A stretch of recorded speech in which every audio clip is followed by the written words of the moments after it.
Hello, guys. Welcome to my weekly Facebook Live show. I am Jen Burson. I'm the founder and president of Generation PR and the creator of the newly renamed Powerhouse Pros community. So, welcome to our chat today. I think we're going to have a lot of people here because I think this is going to be a really good one. If you're watching on the replay, hi, please, say hello. Let me know who's here. And then anyone who's joining me right now, who's here, say hi. I have my regulars that always come and say hello. Hi. Oh, yeah, it is. Hi, Melissa. She's in LA like me. Super gloomy out. I'm hoping that this just kind of passes and we have a nice summer, hopefully a mild summer, but given the winter here was so rainy and yuck, I think that we maybe are not in for a mild summer, unfortunately. I'm just gonna wait just a second. I know, I feel over it too. I was on campus at UCLA.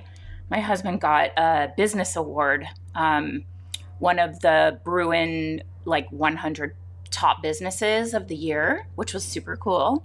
Really cool entrepreneurs in the room. I know above normal summer, but it's funny. I was on campus and I was thinking of you because it's funny when Kevin gets on campus, he's just transformed. He's so happy. He's so light. I feel that way when I go to Santa Barbara too.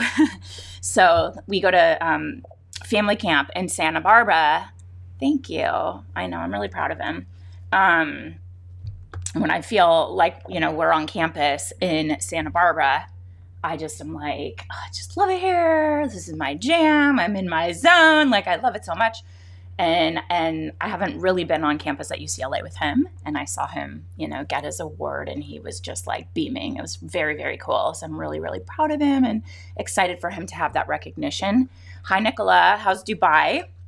You guys, we have such an awesome international community here. I hope that, just the internet in general, if you've ever joined a group, a community, and, Serena is here from Toronto.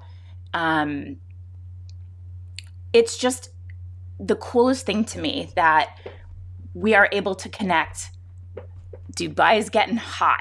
Yeah. My friend is starting to sell real estate out there. She lives in San Diego, but she is incredibly drawn to Dubai, to the point where she's kind of switching her career in order to she believes in Dubai so much and feels like it's so incredibly special that she's still running her PR firm, but she's now kind of taking her business international. And part of the service that she's offering is visibility for clients that want to have a presence in Dubai, either on the PR side, which she has media contacts, or to buy property as an investment. Kind of interesting. So I'm really proud of her and really cool to see her seed of thought and that pull. This is a really good lesson, actually. And then I'll get into this future of PR. I felt that pull when I left my career in law and started my PR business. I felt this undeniable pull. I decided not to ignore it. I wanted to pay attention to it. I wanted to explore it. I felt like there was something there for me. And my friend, who has a really successful PR firm and still loves what she does, she traveled to Dubai and was there's something here that is so powerful that is pulling me in this direction, and I cannot ignore it. It might blow up my whole business. It might make people think that I'm flaky or all over the place, which is a fear that I had too. Oh, she's quitting her job in law to go do what? Start a PR firm with no training? Is she an idiot? Kind of, maybe people thought, who knows, who cares? There was something there. And I just feel there are signs, there are feelings in your gut, there are, when you pay attention, signs and symbols and things that just happen over and over again. try not to ignore that or try not to rationalize it away. Pay attention to it, make a note, pay attention to something you see that you're really drawn to, how it makes you feel, or a certain feeling you have, positive or negative, about a person, a place, a topic of discussion, whatever it is. Those hits of inspiration and instinct and insight it's a very powerful guide. It's a very powerful tool that you have as the leader of your business. And I just encourage you to like be more open to it. Certain weird things happen. Like, I don't know, this was one today. I was solving the little mini New York Times crossword puzzle. I have a morning ritual, and it's like the little New York Times mini crossword, Wordle. So I do my little New York Times puzzles. And one of the clues, the answer was BLT. Okay, I haven't had a BLT in a long time. But then literally not more than 10 seconds later, I went on to Instagram, and the very first story from someone, I don't even know how I follow them, they were eating a BLT, and she wrote it out and said, enjoying my BLT. And I was like, wait a second. I just finished the New York Times crossword puzzle with the clue, and the answer is BLT. This might have been yesterday. I think it was today. And then I open Instagram, and this girl's eating a BLT. Like, what's that about? I don't know. Nothing. Maybe pay attention to restaurants if they have the BLT. I have to try it. Maybe I should make it for my family because they don't eat. I don't know. Like, there's something here. It's just a little dumb thing, but it's like, that's super weird, right? Like 10 seconds later, not even like a full minute. I just open Instagram, BLT. Weird. Anyway, and Nicola's saying property boom here is insane. New records broken every month by now. I'm sure she'll do well here. Yeah, she's very smart, savvy, connected. She's awesome. And I'm really excited to see how this, new direction works out for her. So speaking of new directions, and hopefully same directions, just forward looking, we're going to talk today about the future of PR. Let me know who's here. I see 3 of you guys. Hi, Serena. Obviously, my ride or die is here. And Melissa, how are things going with your role? And are you... congrats to your niece on getting into UCLA. That is incredible. That is huge, because I know so many incredible kids that did not get in, which, they're looking for diversity. They're looking for, you can't really list if any of your family members went there. So I know an incredible kid whose parents were both like Division I athletes, very esteemed alum of UCLA. The kid has incredible grades, and he has a really incredible gift of genius, essentially, called synesthesia, which is where your senses cross. So sometimes you can hear taste or see sound. Do you know what I'm saying? They say Kanye has this, but this kid can see colors when he hears sound. And it's ridiculous. This boy used this gift, got a job in like a think tank that was working on projects for the Pentagon. Like, he's super, super brilliant and legit. And his parents were both like, on, national champion teams at UCLA, and he did not get in. And they're like, ah! And his grades were, over 4.0, I think 5.0, close to it, high SATs, just went to a private school. That's the thing now. California schools want to diversify opportunity. So I think the key here is don't send your kids to private school. If they can excel in public school, I think they think that's a more well-rounded education. I don't know. Okay. We are here to talk about the constant shifting media landscape and what's working. I'm going to ask you guys too. I'm assuming audio is fine because no one said anything. Everybody feel like they can hear me okay? Yeah, it's really interesting.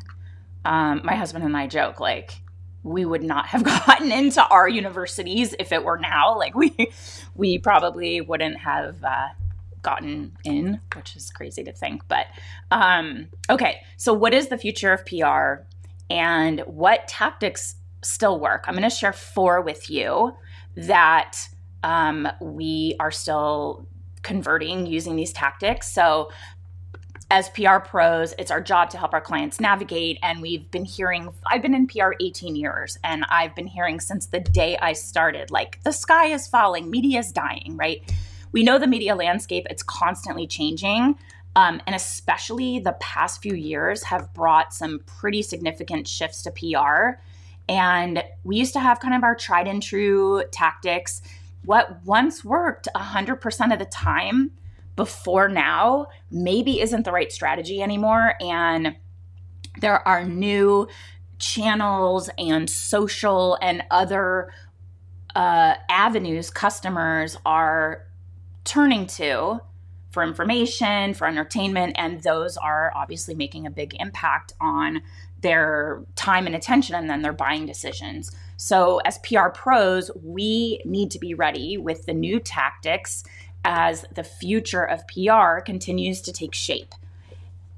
So, not a fear-based approach, but just here's the rules of the game. The rules are changing. Let's learn them and let's continue to be awesome. So don't worry. You don't have to throw away all of these tried and true strategies. There are some tactics that are the kind of traditional avenues we used to take that are still effective, that still work, no matter what the media landscape looks like. And like I said, for things I'm going to share, oh, Lola, she's like searching for her toy, her favorite toy. So I want to take 4 strategies and maybe talk about how to adapt them, little tweaks we can make to keep them fresh and keep them converting. And I have, 4 killer strategies that are always going to be a hit with the media. So 4 ways, I didn't say that clearly, 4 ways the future of PR is changing, and 4 proven tactics that still move the needle. And again, if you're here, say hi. Don't lurk. Just say hi. Even if you're going to drop off, if you're like, I don't want to say hi because she's going to see that I left, it's okay. I get it. We all have a million things going on. Just say hi. Let me know who's here. Let me know where you are. We already have Dubai, Canada, US represented on this call. So, okay, 4 ways the future of PR is changing. Number 1 is cross platforms. See, now I see you saying hi and it says Facebook user. 2 people, both of you who just said hi, it just says Facebook user. I'm so sorry. I think because I'm logged in as my company account, business account. Okay, so cross-platform is the way to go. It's always a good idea to bring a campaign to multiple platforms. And what we love is actually using multiple channels at the same publication.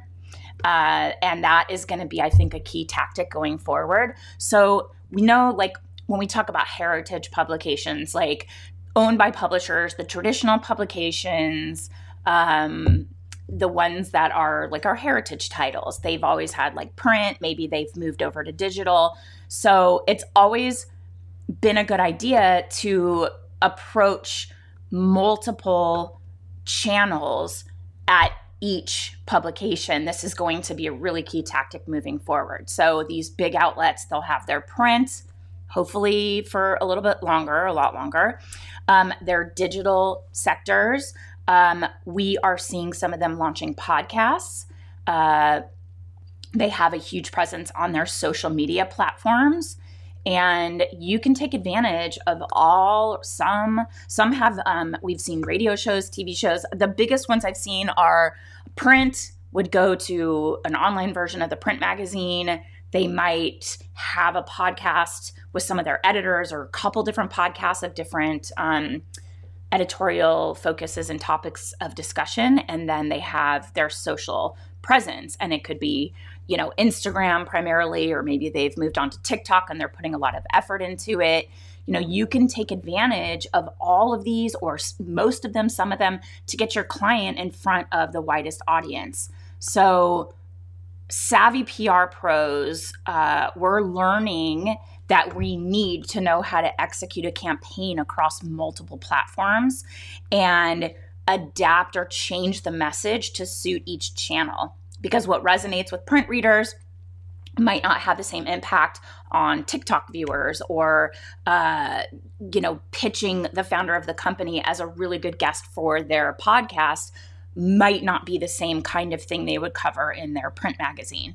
So taking a multi-phased approach is really important here too, so that you can have this slow rollout with a single publication and really build momentum, establish your client with the outlet's audience, and then have that opportunity to kind of see what resonates, make tweaks to your strategy as you see your client's impact on each channel. So you can offer this as like your PR approach, which includes traditional print, digital media outlets. Now we're pitching commerce editors, which typically involves online features for products. But you can offer that as part of your sort of bundled media outreach services, or you can work with you can offer social media services too, which would involve you representing the brand, like taking over their channel and doing engagement with the social platforms that these outlets are using, or that they're running content on. So engaging with their content. And then if you get an opportunity as you pitch their social editors, like right now we're working with a social editor for Refinery29, and it's a specific editor. We're specifically pitching content for their social. And what we would want to do is, if we are able to land that crossover, take over our client's account so that we can, do a takeover there on the publications page, or engage with that outlet so they see the brand engaging with them. And if you're not offering that service as like social media specifically, get together with your client social media department so you can say, hey, listen, on the PR end, we're really trying to connect. With social. Can we start to engage with their content? And Jane is asking a really good question. They'll do that without pay to play. Sometimes, yes. Like right now with my client Omnilux, the LED face mask company, the editor wants to review it. And so we offered product, and she thinks it's going to be a really good overall topic of discussion around red light therapy as a topic they want to share with their audience on social, because then they see they can amplify what they're doing on the digital side, get affiliate revenue, but she is the social editor. And so I guess technically there is a revenue piece for the publication, but it would convert back over to the digital placement with a link. Maybe in the show notes there's a link to, or social there's a link if you do like a swipe up or whatever, and there's that affiliate piece. So far, I do see what you're saying, Jane. Yes, we have negotiated pay to play takeovers on social. We've also had them be organic, and the affiliate piece is important there. So I hope that helps answer the question. It's worth trying. It's certainly worth trying. But I do think the affiliate piece has to be in play, or it's probably not going to work. So that's number one, is like, think about, instead of thinking like, oh my God, digital publication or print publications are folding and going away more and more. They're firing departments. Vice just declared bankruptcy. Does it take Refinery29 with them? Like, what happens there? Just look at all of the digital opportunities as even more opportunity than before, and social as well.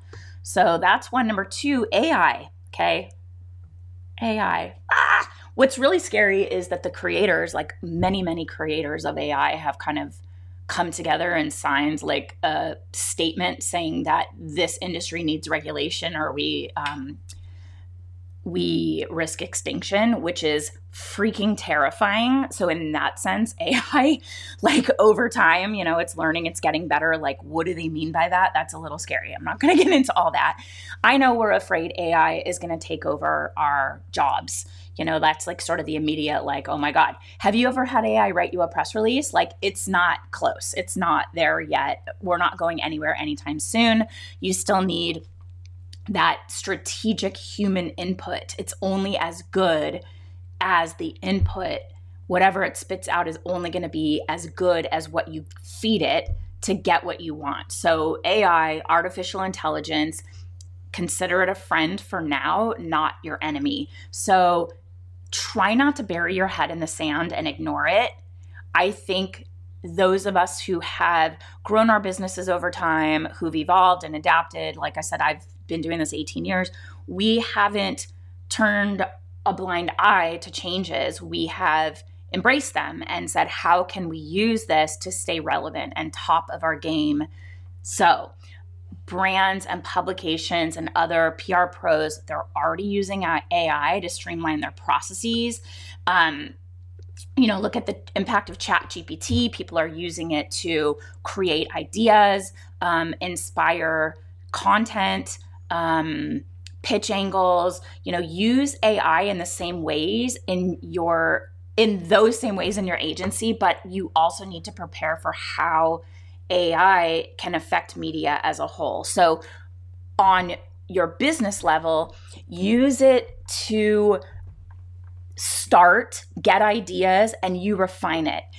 Know that if you write something on AI and it's not edited and you kind of use it as is, you do not own the copyright on that. You know, it's out there. Nobody else is going to see exactly what you see. And if you feed it a prompt, someone else feeds it a prompt, the same prompt, they will get a different response. That's just how it is. It's not always going to pull the same answer. However, if AI is generating copy, you have AI write a book for you, that's not your intellectual property, okay? You have to take it and make it your own. So consider it a starting place. That's how you can use it on your business level. But what happens with AI on a media level is that it gives the ability for anyone or everyone with an internet connection the chance to create fake images, incorrect information, all of which appears very real, right? You can feed it a voice and have it adapt my voice and have me say in my voice whatever it wants. Like, the technology is there, and if it's not there 100%, it's very, very close, and it's only getting better. So that ability to spread misinformation, it's here, and it sounds and seems very real. So what that means for us is that credibility and reliability will play a huge role in your media relations going forward, because this world of uncertainty of what I'm looking at real? Is it generated by AI? Can I trust my eyes? Can I trust my ears? Your credibility and those relationships with key media outlets that will pride themselves on checking, fact checking. You know, we've gotten into a place where people just run fast. It's like content, and the winner is like who can put out the most the fastest. I think we're going to need to pump the brakes so that there's an opportunity to verify authenticity, verify the source. So when you are the source and you can be credible and provide authentic, verifiable information, you can continue to become a very reliable media partner. And the other key here too is we do think, and I talked about this in a trend report for this year, that virtual events or augmented reality and digital events will also have potential to make a big impact on audiences too. I don't know if you guys remember the Pokemon Go game that came out on the phone, and everybody was like trying to catch Pokemon. People walked off a cliff trying to catch a very rare Pokemon. That was crazy. This was like, we were trying to think about it. 17, I mean, not 17, it was like 7 or 8 years ago. So it's augmented reality. So you're looking at the real world, but on your phone, you can see Pokemon that are location specific. My husband and I were just talking about that game and how we thought it would like sweep the nation in terms of more augmented reality games or more augmented reality experiences. It didn't happen as quickly or as widespread as like we kind of thought it would, because it's super cool. But I do think, especially since the pandemic and we had so many events virtually, that this kind of virtual AI world, I went to inside the Oculus, the virtual reality headset game. I met my friend Jenna in a party that was okay, Lola. She's like, I met my friend Jenna at a party in a house in virtual world.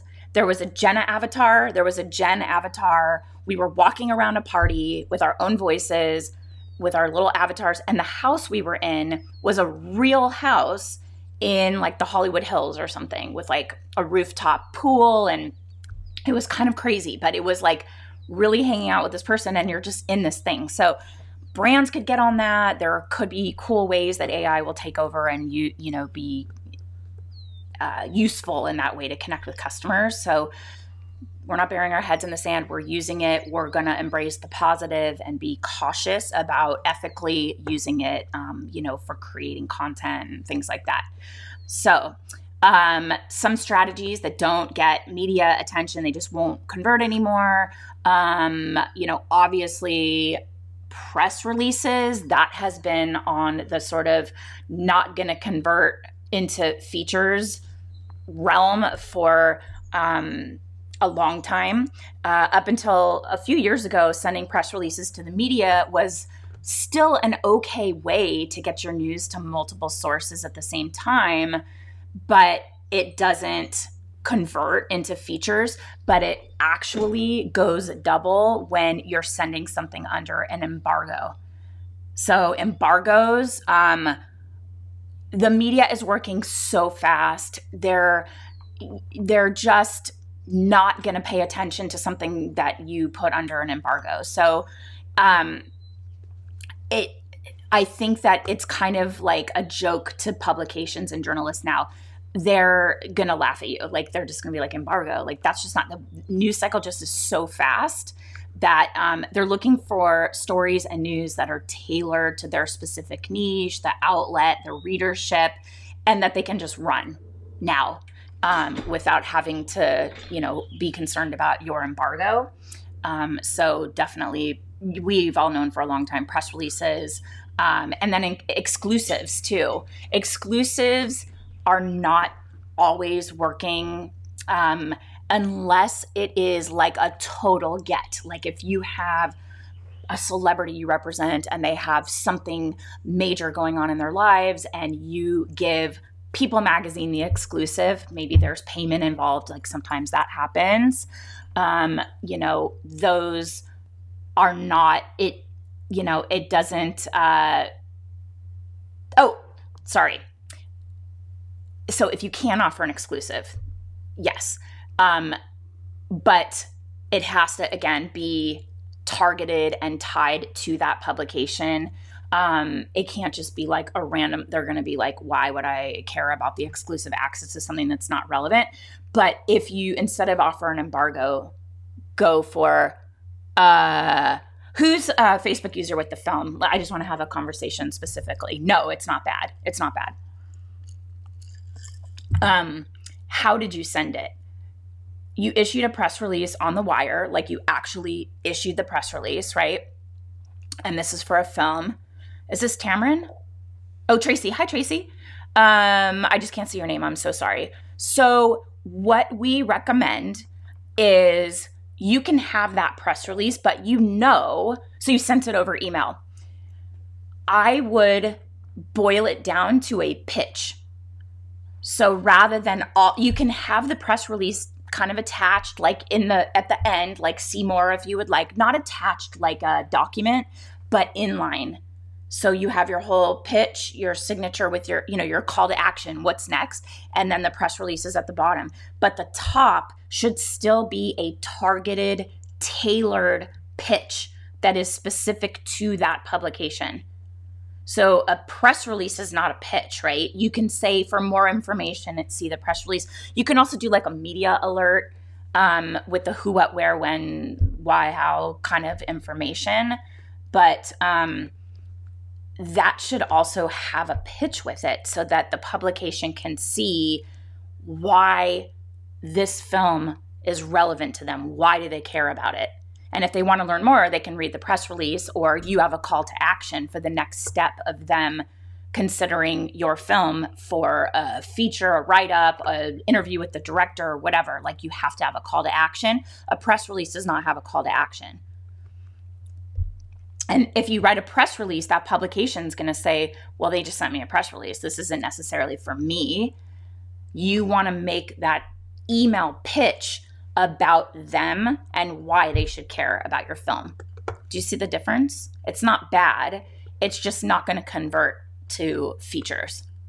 So unless you send it to like Variety or Hollywood Reporter, where they, especially if you have big names in your film, they know that they get press releases. Okay, good. Gotcha. Thank you. Does that make sense and resonate? They may take a press release because that's what they do, is cover films and just, kind of pull what they need. But other publications, you have to send a pitch. So that, when you, back to exclusives, if it's a really in-depth opportunity, that will give your media contacts the right amount of time to conduct an interview, any follow-ups. Okay, awesome, Tracy. I'm so glad to hear that. That'll help them craft a really powerful story, one that will resonate with their readers, one that gives it the weight of something that is an exclusive, and not everything is right for an exclusive. So you have to kind of pick and choose if you have something like really amazing. So, that high impact feature that they can go really in depth and that only they can get there, the readers will have a deeper connection, more value for their audience. So it's like a real win-win if it's the right exclusive, to the right publication or whatever. So that's 3. No embargoes. Press releases need a pitch still. And number 4, we're going to focus on empathy, values, social consciousness. So we know that today's consumers, they're plugged into local, national, and even global news. So we have to be on top of it too, because things that are happening in the news, there's a lot of like things that I hope we're not becoming numb to. We as representatives, communications representatives of our clients, want to make sure that we are still empathetic, that we are making sure that all of the copy, the communication, all of the pitch angles are really socially aware, and the timing and everything.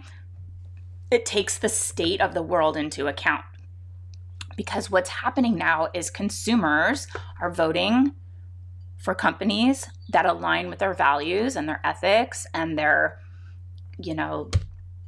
causes that are important by voting with their dollars. They're spending their money to support brands that they believe in.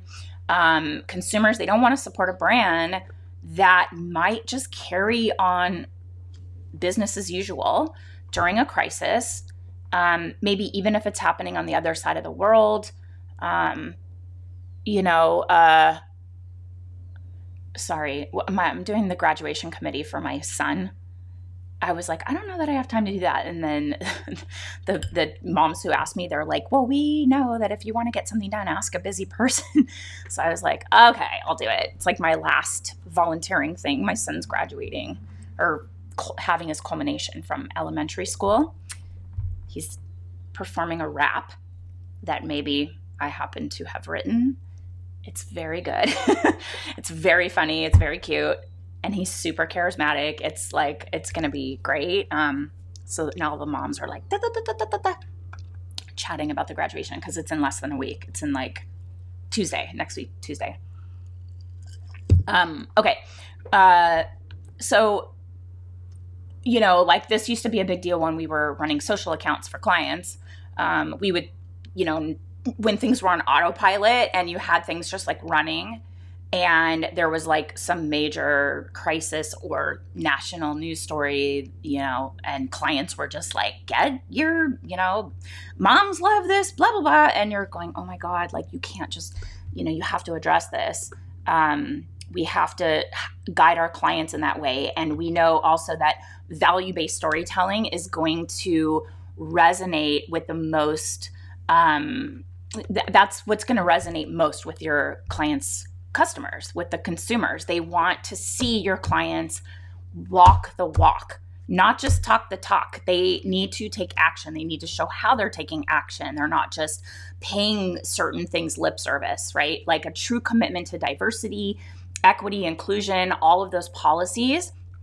That is a big priority when consumers are deciding which brands to support.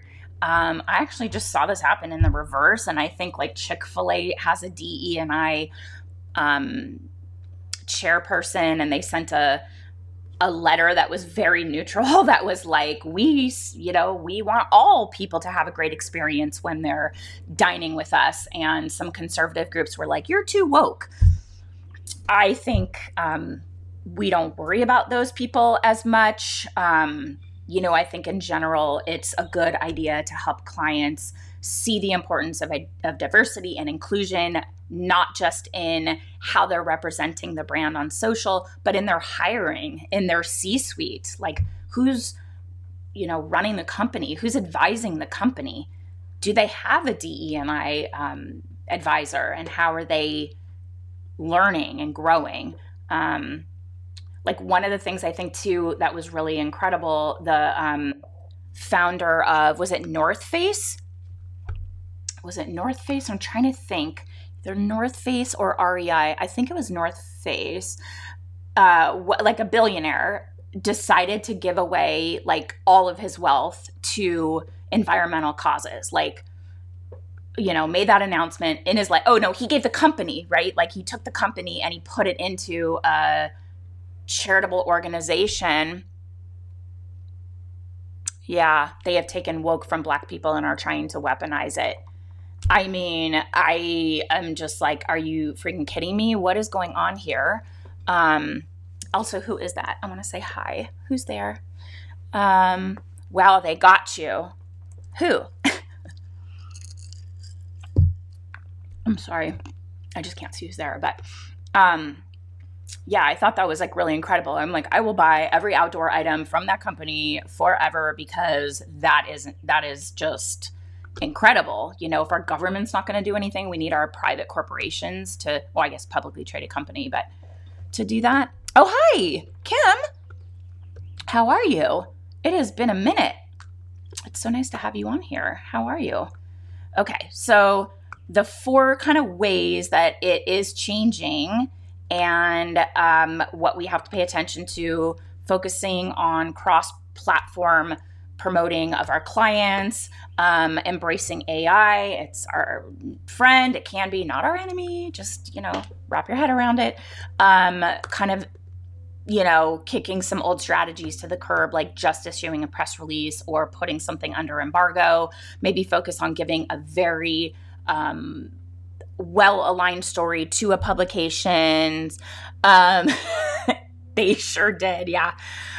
It's not as bad. I mean, it's not bad. There was a binder with all of the vendors and all of the prices, and the only thing is they don't give us a budget. They're just like, we don't know the budget. We have to fundraise. We're not going to know until the end. So it's like you're trying to pay all these vendors and you don't really know what your budget is, which was a little weird. And we also don't have a head count. It's like just the time keeps changing. I'm like, Anyway, oh, good. I'm so glad to hear you're good. Yeah, Yeah. So, okay. And then the last thing is old strategies not working. And then, of course, focusing on empathy, values, social consciousness, having your clients be aware of things going on in the world. They're plugged in, they're operating in a way that aligns with the values of their customers, not just saying it, but actually being it and doing it. Okay. So the 4 traditional tactics that still work today, you guys as really savvy, smart PR pros, some of you are in the pitch lab. These are the foundational, like, things that move the needle, things that get the yes. It's not changing. Okay. These are still important, the fundamentals. And this is like the foundation of the pitch lab when we teach the roadmap of, how to get press. This is like the foundation. And when you don't do these things, it doesn't work as well, and it's seen as very lazy. And that's not our audience here. So number 1, doing your research, still important. So, sure, AI can do some research that could give you shortcuts, but it's not all factual. It's pulling in information that it's finding online, which isn't necessarily always going to be factual. So you still need to verify that information. It doesn't catch everything either. So you might miss a key piece of information before you pitch. So I know that manual research can be kind of time consuming, but it is still the best way to fact check, to gather all the information that you need to write a compelling, targeted, interesting, really killer pitch. Plus, you're going to be calm and confident knowing that you're not passing along misinformation to your media contacts. So research is a key piece of every stage of that pitching process. So you're going to understand what the client's competitors are doing, what your media contacts are covering, where do your clients fit into that whole puzzle. That is, SWOT, like SWOT analysis, like strength, weaknesses, opportunities, threats.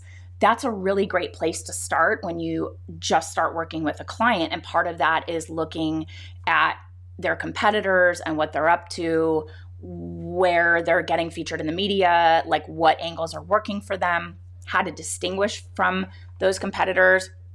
Opportunities can come along as you're looking at the right publications and the right journalists at those publications that are a fit for your audience. So that is still a fundamental that we can't brush over or say, oh, I'll just trust AI, because it's not always going to be complete and it's not always going to be totally accurate. And it might not give you all of the information that you need to present your clients in the best light. So, this is really important in order to wrap your head around the whole landscape for your clients and the opportunities that are there for them. Number 2, you have to personalize everything. This is one thing that is never going to change, regardless of what's happening in PR. Journalists, they don't want to receive generic, spray and pray, lazy pitches. They're completely lacking personality. They're lacking personalization. They're robotic. Emails like that will just end up in the trash. And sometimes they're so annoyed by you. I know Jane is like, can I get an amen on a Thursday? It's annoying to them. They might just take your name and mark it as spam and they'll never receive your pitches again. They make a negative impression on your media contact. It leads to the loss of credibility. They think, you don't know what I write about. You don't know what we cover. This is a spray and pray pitch to everybody and you're lazy. So your pitches need to speak to who that editor is, why that story is important to them, relevant to their audience, and why it's the right choice for their publication. So every part of your pitch email should relate back to that. It should be personalized in that way. So the reader is like, they're talking to me. So focus on truly connecting with your media contact and craft a message that is for them and only for them so that it really lands, really resonates. And don't forget to inject personality, your personality, into that pitch.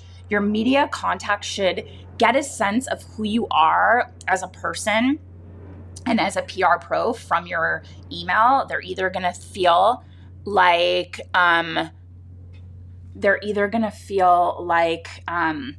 you get it and you're savvy, or you're cutting corners and you're lazy. So choose wisely. And number 3, go local. So this is where we have always counseled our clients to start. It's SWOT, strengths, weaknesses, opportunities, and threats. Usually we do it in like a grid, like SWOT, strengths, weaknesses, opportunities, threats. Strengths can be, we actually cover this inside the Pitch Lab too. Strengths,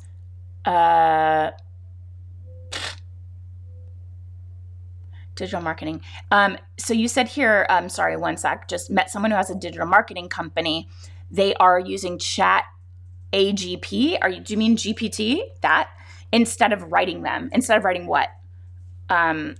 What are they writing? Is it captions for social? Is it articles? Like, what are they getting Chat GPT to write for them? So strengths, weaknesses, opportunities, threats. So strengths would be, how can this brand distinguish itself? Brand, product, service, whatever. What makes it different? What makes it better? What makes it unique? What makes it a favorite?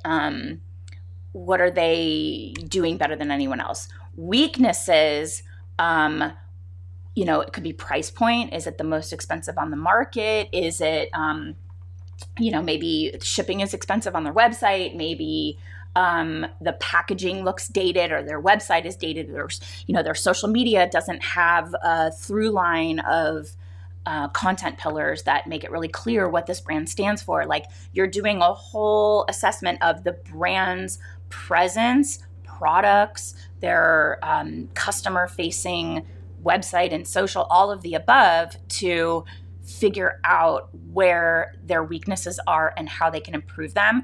Opportunities are like, got it. She says press releases, social media descriptions, and content. Yeah. So I would maybe start there.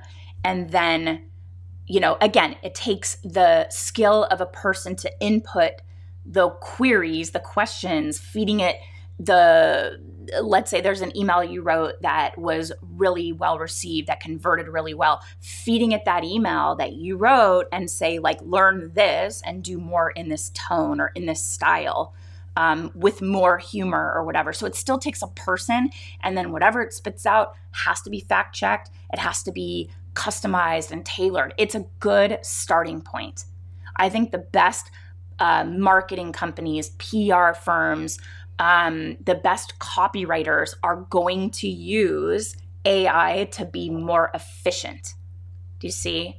Like, it's not a cheat, it's a time saver if you're using it ethically, right? So opportunities in the O, not AO, are, publications. They could be in strategic partnerships, ways that they can connect with customers on social media better, what their customer service could be doing to improve, just opportunities for visibility that you can find.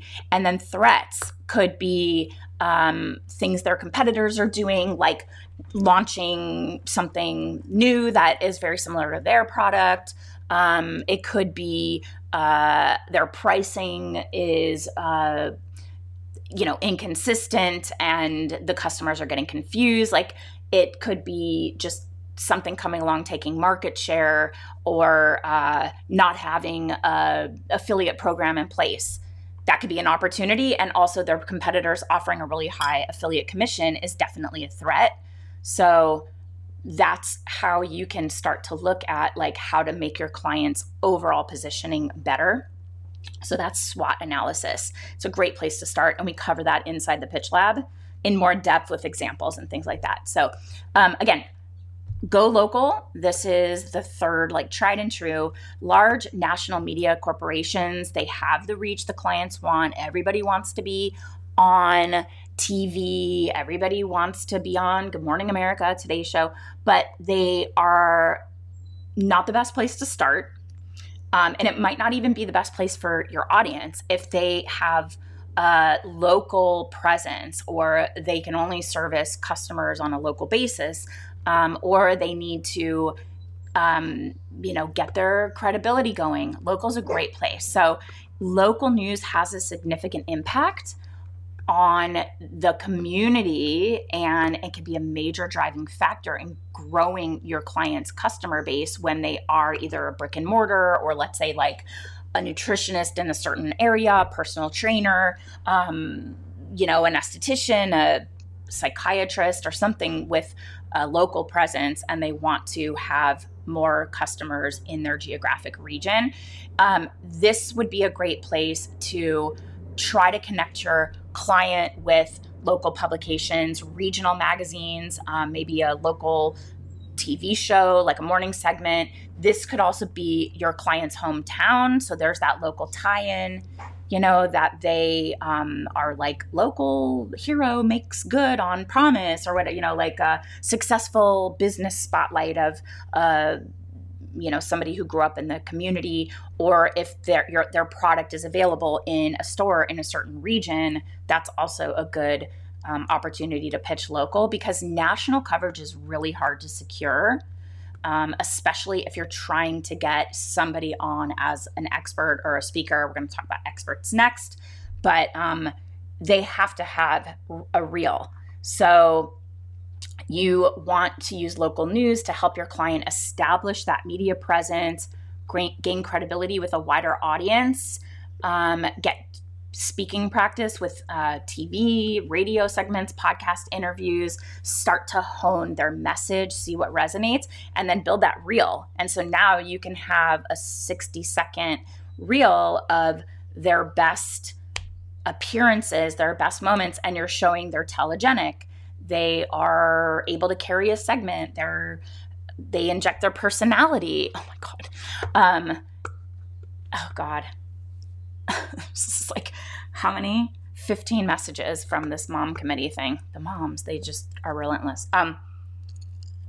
So having that background of experience with local, the reels, the segments to show they know what they're doing, that can help you get them ready and work their way up to national press. And local is a lot easier, and it's a lot less intimidating. It's a really good place to start, and that's always been the case. So stick with local and then grow to national. And the fourth one, always going to be important, is pitching your client as an expert. So if you work with a product-based client, it's a great way to get their brand into the media, even if they're between launches. They don't necessarily have something new to talk about.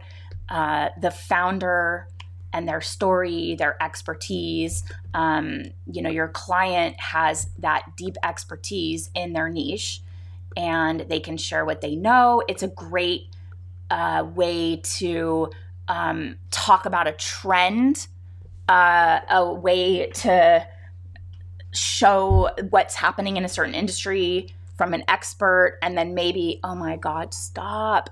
This is like, I put to 25. Calm down.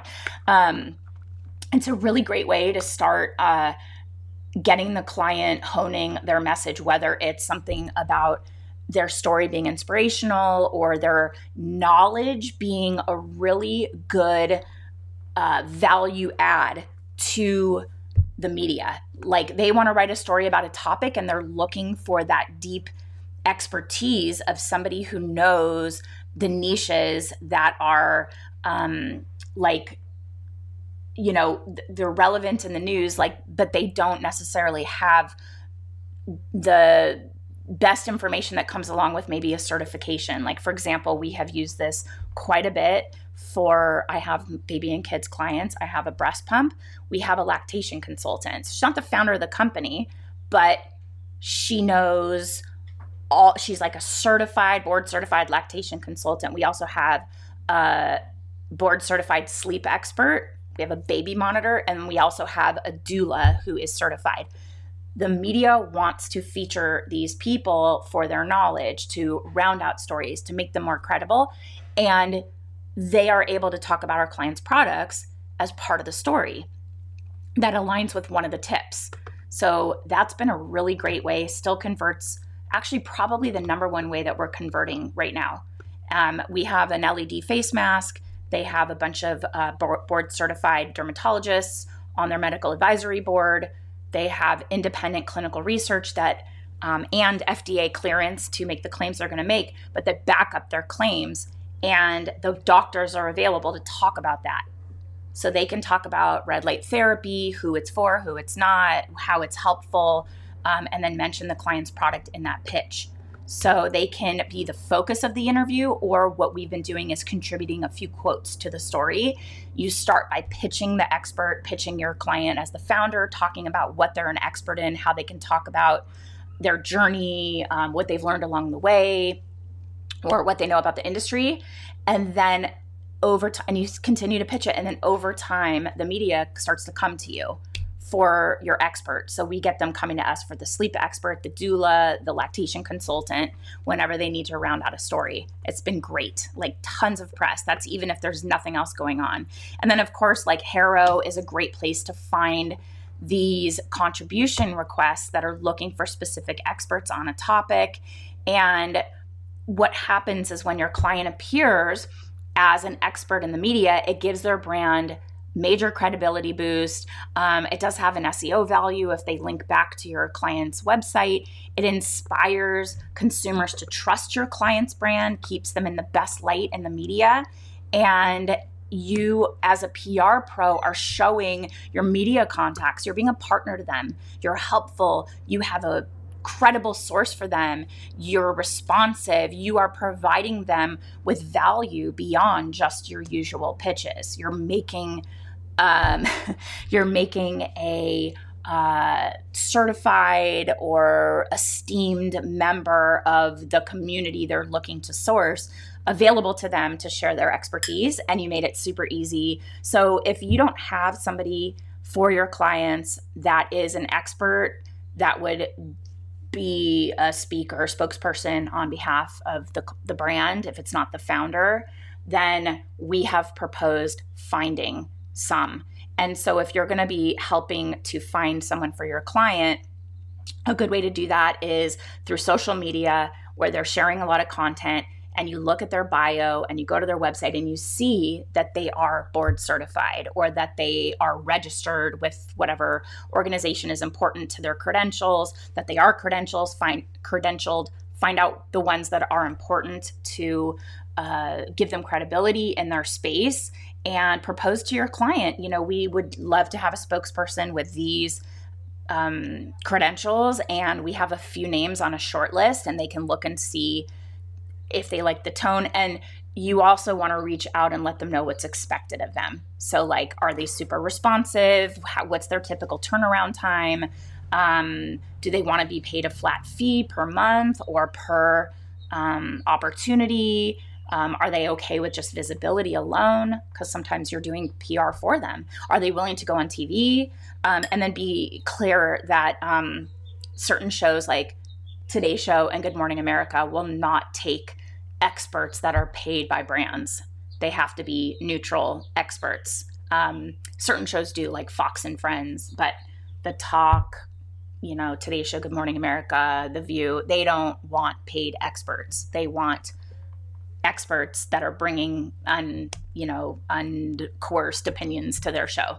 So the tactics that are always going to work, the fundamentals, the things we really also drive home in the Pitch Lab: do your research. Even if you're using AI, it might not be complete, it might not be totally factual. You still have to use your human thinking brain. My son would say smart little thinking brain to make it your own. And, you know, really research every part of the process. A SWOT analysis is really helpful. You absolutely must personalize everything you're sending out to a journalist. The pitch, the angle of the pitch, use their name, reference back to their work, inject your personality, make it clear that you're like a human, you're not a robot. Go local, great place to start if your client has brick and mortar or they're an expert in their local community. And then, of course, pitching your client as an expert or getting an expert, a certified, credentialed expert on board that you can use to add value to your media contacts by sharing that you have a source for them that can round out your stories. So we know as a PR pro, you've got to be on top of what's next for our niche, for our industry, in order to score these big wins for your clients. And what that means for us, if you are a agency that represents brands, that means getting a head start on holiday gift guide pitching. So we have a masterclass coming up that we are going to be walking through pitching the latest tips, tricks, what's working now, and strategies that will convert so you can secure killer holiday press for your clients. And we're teaching that very soon because gift guide pitching starts now or soon. So just in time for you to take advantage of that time frame. So if you are in the Pitch Lab, the gift guide class is included in your membership, so no worries there. And if you decide to join us, it's like, I don't know, $47, something like that. And if you decide to join us and you then want to come into the Pitch Lab, you can, we have a class on influencers inside of the Pitch Lab, actually, a master class taught by Amanda Saman.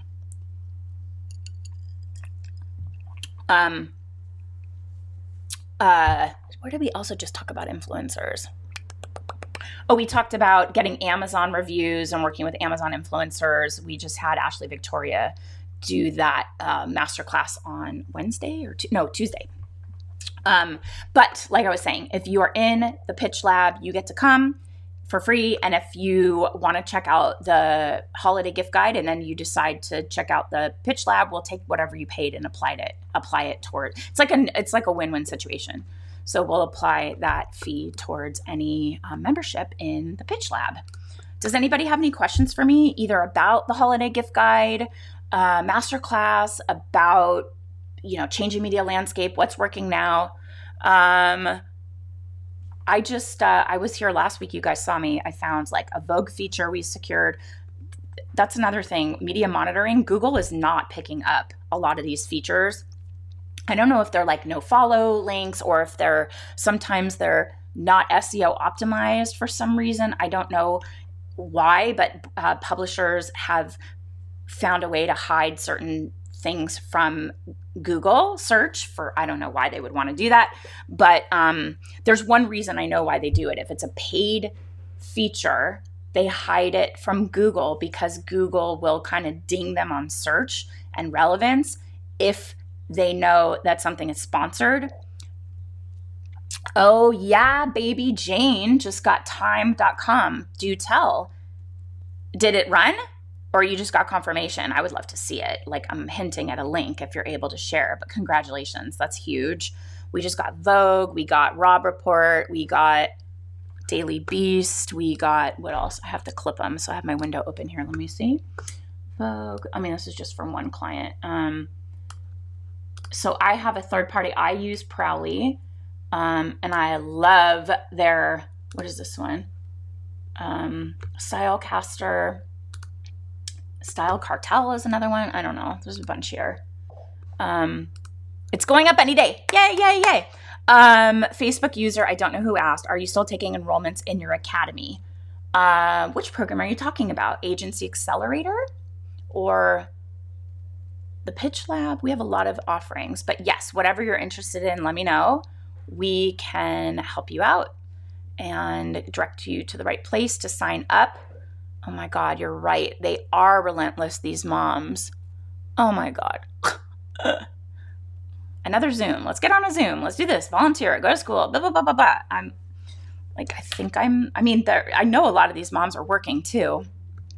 I don't know. I'm just like, oh, fast and furious. Like, calm down. All-inclusive for media contacts and social media monitoring. Do you like it? Is it affordable? What do you love about it? I am a brand ambassador for Prowly. I love Prowly. It does so much and it's so easy to use. I think the pricing is great. There's no like long contracts.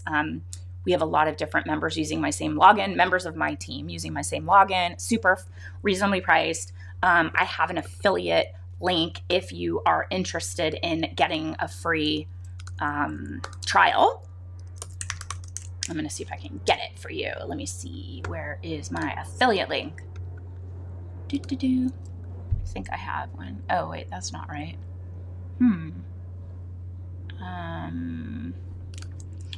I now have 2 Instagram accounts. We took PR Couture and we made it Generation Academy. So I always forget. 7-day trial of Prowly. Let's see here. So if you want to just try it, it's really good and I really love it. There you go. Let me know if you have any questions at all. I hope you join us. Let me know here, are you going to join me for the Holiday Gift Guide Masterclass? I know Jane will be there. I know Serena will be there. Melissa, will you be there? Kim, Nicola will be there.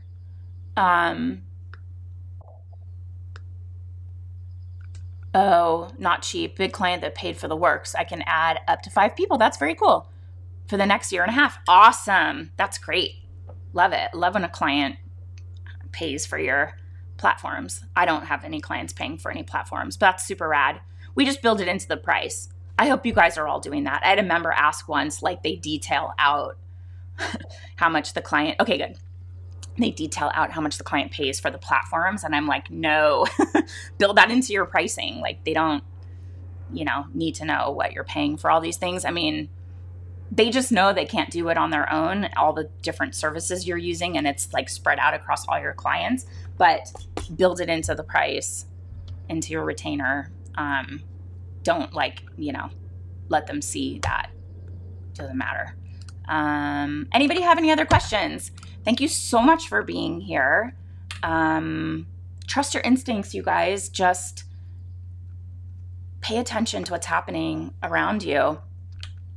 The Pitch Lab is $97 a month, and you can do, you pay for a year. So you pay for actually just 10 months, so $970, and you get 2 months free. So you pay for 10, you get the whole year.